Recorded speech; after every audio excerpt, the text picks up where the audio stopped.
y nos meten al santo Juan Pablo II y lo van a hacer santo en estos días. Pues que le pongan su nombre, el santo de los violadores, porque él fue protector de todos los violadores a nivel mundial. Miles de personas veneraron a Juan Pablo II, aquel que supo amar a todos por igual, preocuparse por los más necesitados, visitando las tierras de los más pobres, repartiendo su fe y amor al prójimo. Estas y muchas otras cosas lo hicieron digno de convertirse en un santo de la religión católica. Pero, ya sabes, siempre hay un pero. Hubo otras personas que no lo vieron así. Muchos creían que detrás de esa mirada compasiva que mostraba frente a sus seguidores se ocultaba una oscuridad perversa. Y es que resultaba que Juan Pablo II escondía algo más, o más bien protegía a gente muy peligrosa. Comprometedoras acusaciones salieron a la luz en su contra después de su muerte, y una de ellas fue el caso de Manuela Orlandi, también conocida como la chica del Vaticano. Un misterio que sigue sin ser resuelto a 40 años de su desaparición, y su familia está convencida de que el Vaticano sabe cosas que se niega a revelar para no crear un escándalo que perjudique a la Santa Sede. Mentiras, rumores y secretos oscuros rodean a un papa que al parecer no era tan bueno como se creía. Pero, ¿qué ocultaba el Papa Juan Pablo II? ¿Acaso tuvo que ver con la desaparición de Manuela? Déjame te lo cuento en este video. Manuela Orlandi era hija de Ercole Orlandi, un empleado del Palacio Apostólico. Además vivía con su madre María Pezzano y sus hermanos Natalia, Pietro, Federica y Cristina en una casa dentro de los límites de la Ciudad del Vaticano. Manuela era una chica como cualquier otra, tenía un grupo de amigas, amaba la música y era muy buena en los estudios, pero su vida normal, como la de cualquier adolescente, cambiaría cuando, el miércoles 22 de junio de 1983, desaparecería sin dejar rastros. Aquel día, Manuela salió de su casa cerca de las 4:30 de la tarde como cada miércoles, cuando asistía a sus clases de flauta, piano, canto coral y solfeo en el Instituto Tommaso Ludovico da Vittoria en la Plaza Santo Apollinare. Al terminar una de las clases, se comunicó telefónicamente con su hermana Federica y le contó sobre una oferta que acababa de recibir para repartir folletos para un vendedor de cosméticos de la marca Avon. Manuela dijo que este hombre le habría prometido dinero y que volvería a ver a este sujeto al final de la última clase para decirle si aceptaba la oferta o no. Federica en ese momento tuvo un mal presentimiento de aquello, especialmente porque el pago le pareció exagerado por un trabajo tan simple, 375,000 liras y unos $450,000, por lo que le dijo a su hermana menor que no aceptara y que volviera a casa luego de sus estudios. Pero la joven jamás regresó. Manuela salió de la escuela junto a sus compañeras, a quienes les contó sobre la oferta de trabajo. Aún no estaba segura si tomarlo o no. A las 7 de la tarde con 20 minutos se despidieron y sus amigas subieron al autobús. En ese momento Manuela se quedó sola en Corso del Rinascimento frente al Palazzo Madama. La joven había tomado una decisión que no compartió con nadie, y es que su hermana Cristina la esperó hasta las 7:30 cuando decidió ir ella misma hasta el colegio, pero no la encontró.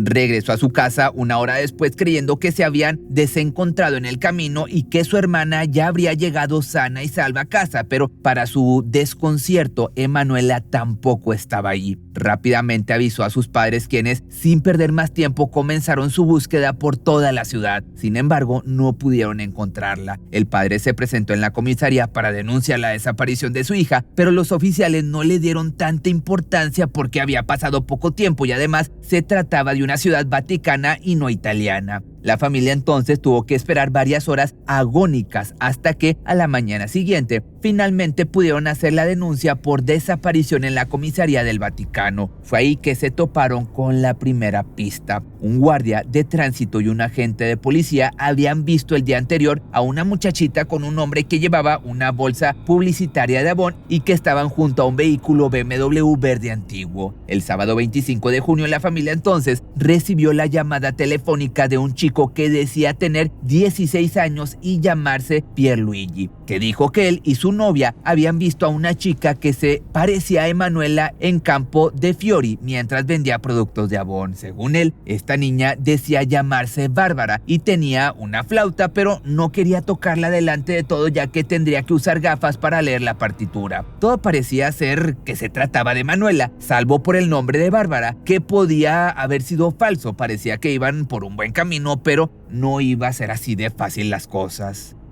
A finales de junio de 1983, Roma estaba cubierta de carteles de la foto de una chica desaparecida, 15 años, morena y pelo largo, pero nadie le hacía mucho caso. Era una desaparición más. Días después, el 27 de junio, un hombre llamado Mario llamó por teléfono a la familia y afirmó ser propietario de un bar cerca de Ponte Vittorio, entre el Vaticano y la Escuela de Música. Relató que vio a una joven llamada Bárbara que le había confesado que se había fugado pero que volvería a casa para la boda de su hermana. Este dato resultaba ser cierto, ya que Natalina Orlandi, la hermana mayor de Manuela, se iba a casar en septiembre. Cuando le preguntaron la altura de la niña, se escuchó de fondo una segunda voz masculina que decía "no más", y luego la llamada terminó, dejando a la familia una vez más en un callejón sin salida. De las muchas llamadas que los Orlandi recibieron, las de Pierluigi y Mario se consideraban fiables, aunque ninguno había mencionado explícitamente a Emanuela, sino que la habían llamado Bárbara. Ambos estaban claramente hablando de ella. Lo que al principio habían sido pruebas concretas que parecían llevarlos a dar con el paradero de Emanuela, a lo largo de los años esta idea se derrumbó, dando lugar a la hipótesis de que ambas llamadas fueron un desvío para permitir que los verdaderos responsables ganaran tiempo y pudieran deshacerse de la joven sin levantar sospechas. Viva o morta, cioè Emanuela, io la ritroverò in qualche modo.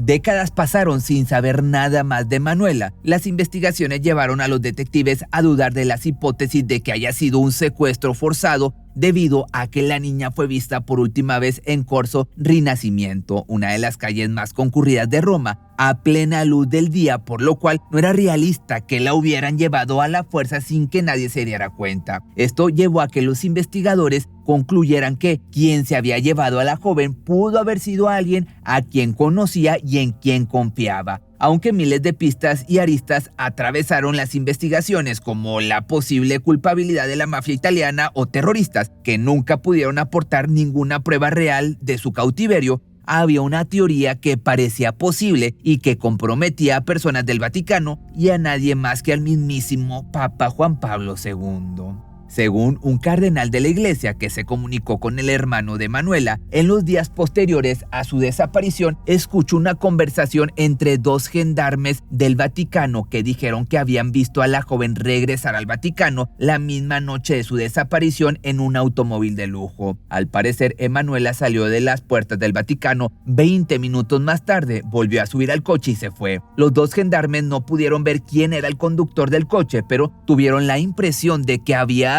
aparcado a pocos metros de distancia para no ser reconocidos. El cardenal nunca dio más explicaciones sobre este rumor y la identidad de los dos gendarmes permaneció desconocida. Así, a principios de los años 2000, a 20 años de su desaparición, el periodista italiano Pino Nicotri rechazó la hipótesis del secuestro por parte de terroristas que, según él, solo había sido para desviar la atención y que las hipótesis de la mafia italiana habían sido inventadas por los medios de comunicación. Nicotri afirmó, gracias a una fuente dentro del Vaticano, que Emanuela murió accidentalmente la misma noche de su desaparición durante un encuentro con figuras de alto rango del Vaticano en un apartamento en Vía Monte del Gallo, cerca del Vaticano. En 2012, a casi 30 años de su desaparición, el exorcista del Vaticano, Gabriel Amort, publicó de hecho un libro donde afirmó que se organizaban fiestas en las cuales estaban involucrados un gendarme de la Santa Sede como reclutador de muchachas y creía que Emanuela fue víctima de esto.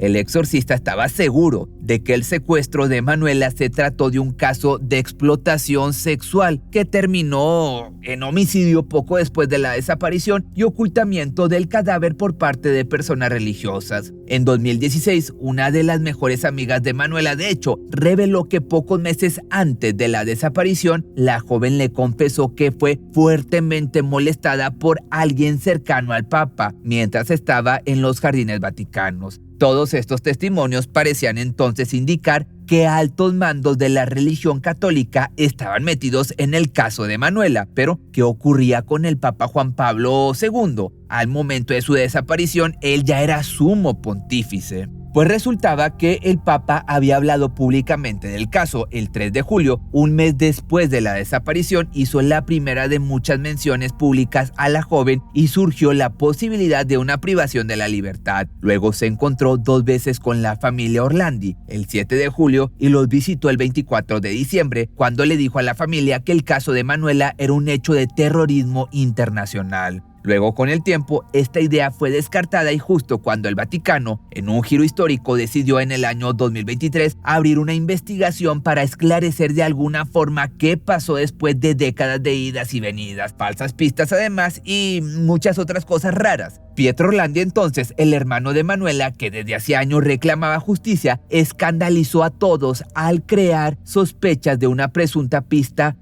la que involucraba nada más y nada menos que a Juan Pablo II. En medio de un programa de televisión, Pietro insinuó que Juan Pablo II solía abandonar el Vaticano de noche con algunos obispos para buscar jóvenes en Roma. Estoy convencido que Juan Pablo II, Ratzinger y el Papa Francisco son conscientes. Me dicen que Juan Pablo II cada cierto tiempo por las noches salía con 2 monseñores polacos y seguro que no iba a bendecir casas. A su vez, en el programa televisivo italiano también se escuchó el audio de un llamado telefónico en el cual un ex miembro de la banda criminal del barrio romano de la Magliana implicaba al Papa en lo que habrían sido fiestas sexuales con menores. A más de 30 años entonces de la desaparición, cientos de pistas falsas y el posible encubrimiento de la iglesia y del mismísimo Papa, la familia sentía un dolor inexplicable evidentemente al ser engañados tantas veces por quienes habían mostrado su apoyo a la causa. Entonces, aquí la pregunta es, un papa querido por todos, convertido en santo y ahora acusado de ser amante de los pequeñitos. ¿Cómo era esto posible? ¿Acaso nadie lo vio venir? ¿O no lo quisieron ver? ¿Cómo llegó al poder y a quienes había protegido en todo este tiempo? Pues bueno, la verdad dejaría a todos horrorizados.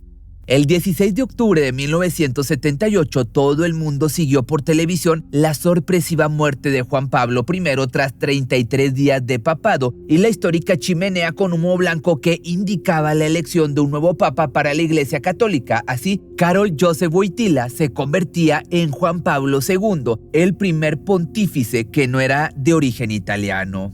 Dicen que Wojtyła, por cierto, fue el papa más popular de la historia y el más querido. Él sabía ganarse el cariño de las multitudes, por eso apenas llegaba a cualquier país, lo primero que hacía era arremangarse la sotana y besar el suelo. Juan Pablo II era el Mesías que venía a profesar su fe supuestamente para salvar a todos los pecadores. La devoción del pueblo por este papa era inevitable en todo el mundo. Un hombre humilde y mártir que, después de ser perseguido por los nazis, alcanzó el sueño de ser una de las figuras más importantes del mundo. Pero no todo era lo que parecía. Su lucha por la paz mundial no era para todos los países, porque resultaba que el Papa simpatizaba con las políticas dictatoriales de Augusto Pinochet, manteniendo una relación amistosa con aquel dictador. El Papa, aparte, nunca elevó la voz por el río de sangre que bañó a Chile. Mantuvo también una estrecha amistad con Kurt Waldheim, presidente de Australia y quien fue un oficial nazi que le sirvió al Tercer Reich en la Segunda Guerra Mundial. Pero había algo aún peor. El Papa rechazaba el uso del condón.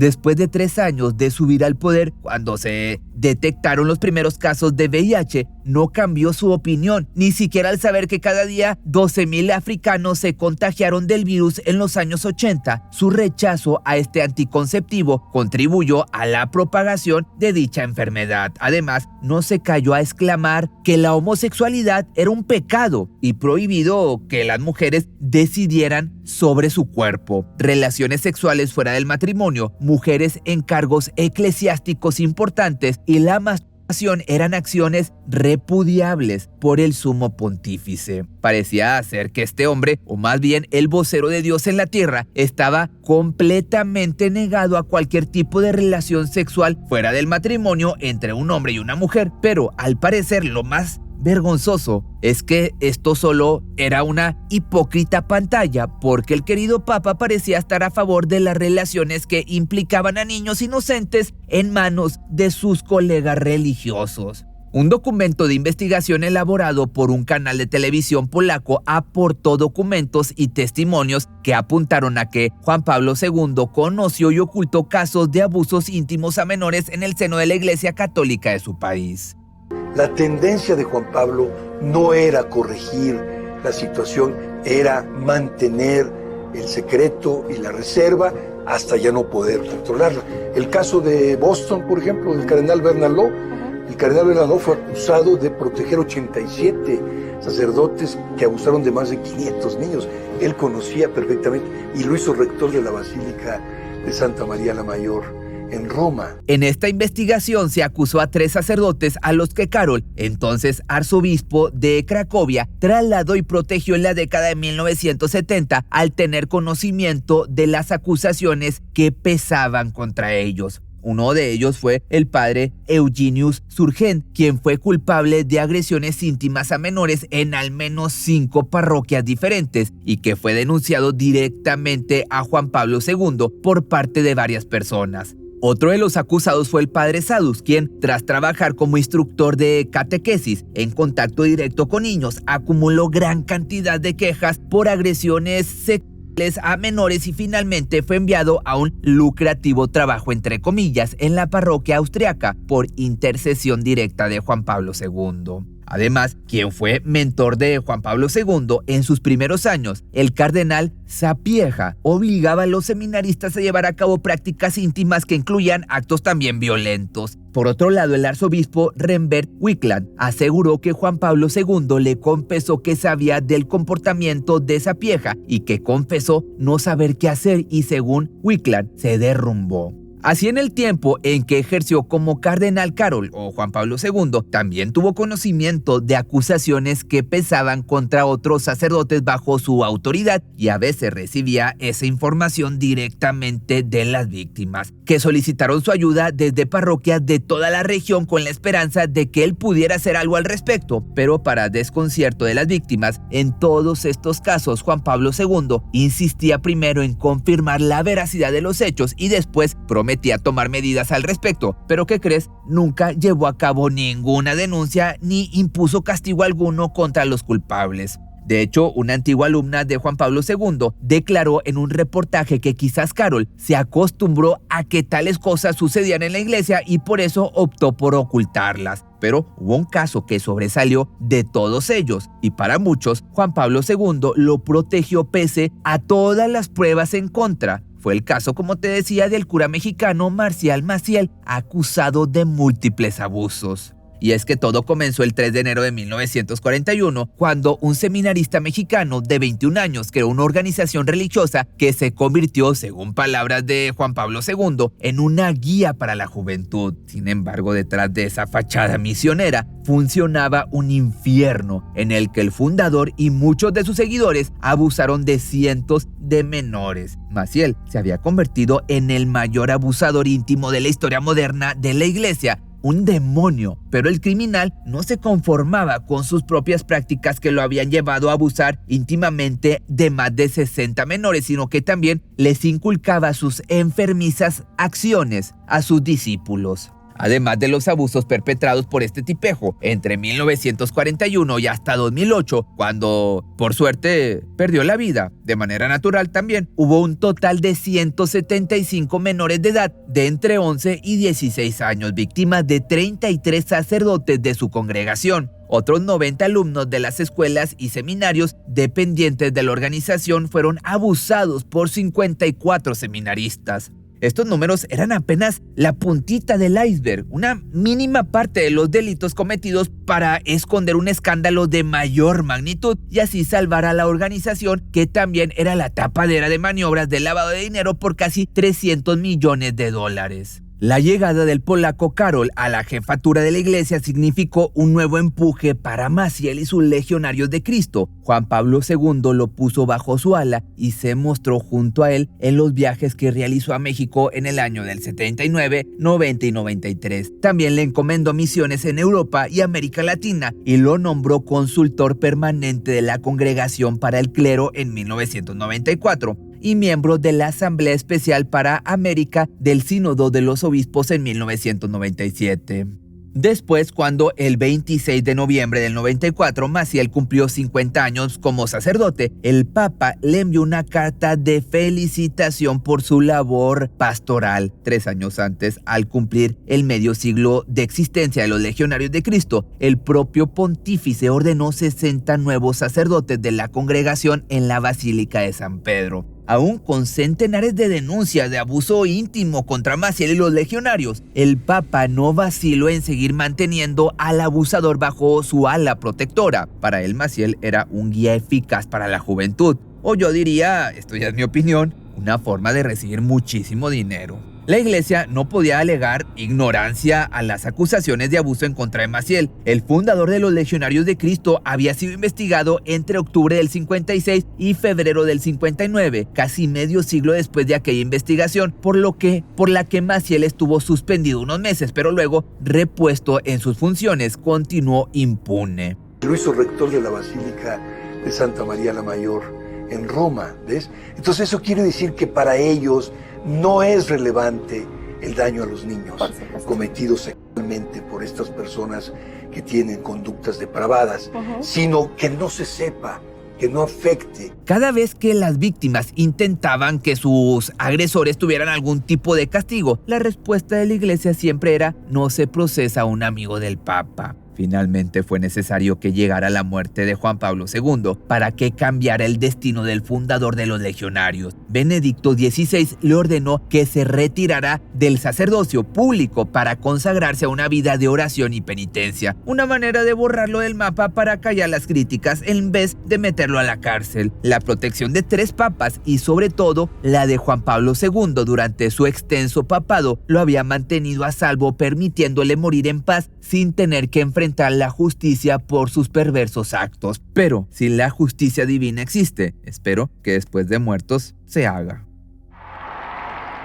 Esta fue la última vez que Juan Pablo II se asomó a la plaza de San Pedro. Era el miércoles 30 de marzo de 2005. Juan Pablo no consiguió hablar, estaba muy débil. Le habían practicado 2 meses antes una traqueotomía. Después tuvo 2 serias infecciones. El pontificado de San Juan Pablo II fue el tercero más largo en los más de 2000 años de historia de la Iglesia Católica, pues permaneció en la cátedra de San Pedro 26 años y 5 meses, hasta que perdió la vida el 2 de abril del año 2005 a las 9:37 de la noche, en la víspera del Domingo de la Misericordia, una fiesta establecida durante su pontificado. Che il nostro silenzio orante accompagni questi primi momenti dell'incontro del Santo Padre Giovanni Paolo II con Cristo nel cielo. Durante su última semana de vida recibió comida procesada a través de un tubo nasal. Los doctores señalaron que los problemas en la ingesta de alimentos y en la respiración del Papa, de 84 años, eran consecuencia de la enfermedad del Parkinson. A su funeral asistieron 75 jefes de Estado, incluyendo presidentes, príncipes, entre otras autoridades. La población de Roma se duplicó durante ese evento. Cuando la plaza de San Pedro estuvo al tope de su capacidad, todo quedó completamente en silencio. La mañana siguiente se expusieron los restos en el Palacio Apostólico para que las personas de la Curia Romana pudieran acercarse. Un día después fueron trasladados a San Pedro, donde cientos de miles de peregrinos se acercaron para darle las gracias y decirle adiós. Al final de la misa, cientos de personas pidieron lo que todos querían, que fuera declarado santo lo antes posible. Con el correr de los años, el legado del Papa polaco se puso bajo la lupa y muchos se preguntaron si haberlo declarado santo en el año 2014 fue buena idea. Yo creo que no. Ser proclamado santo es un reconocimiento digno para una persona que vivió y murió de una manera tan ejemplar que es merecedora de veneración pública a través de la iglesia. Pero esta persona cumple los requisitos. Yo creo que no. Tú me lo dices en los comentarios.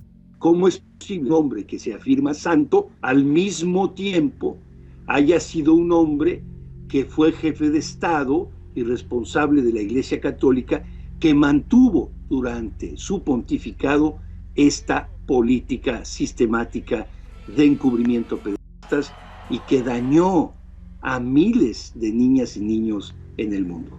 Juan Pablo II debilitó la fe en la iglesia y eso es cierto. Rompió su credibilidad como institución y dio un ejemplo deplorable a los obispos al ignorar los relatos de las víctimas de abuso, dándole libertad a que muchos pudieran arremeter contra los más vulnerables sabiendo que no habría castigo. Y gracias a esta persona y a muchos como él, hay gente que ya no cree en Dios y menos en la iglesia, y esto es un hecho. Los oscuros secretos del Papa más amado no se comparan con los secretos de la máxima institución, la Iglesia. El sexismo, desprecio a las mujeres, los tratos sucios con políticos y grandes empresarios y por sobre todo el abuso a menores son algunos de los acontecimientos incómodos que la Iglesia no quiere aceptar.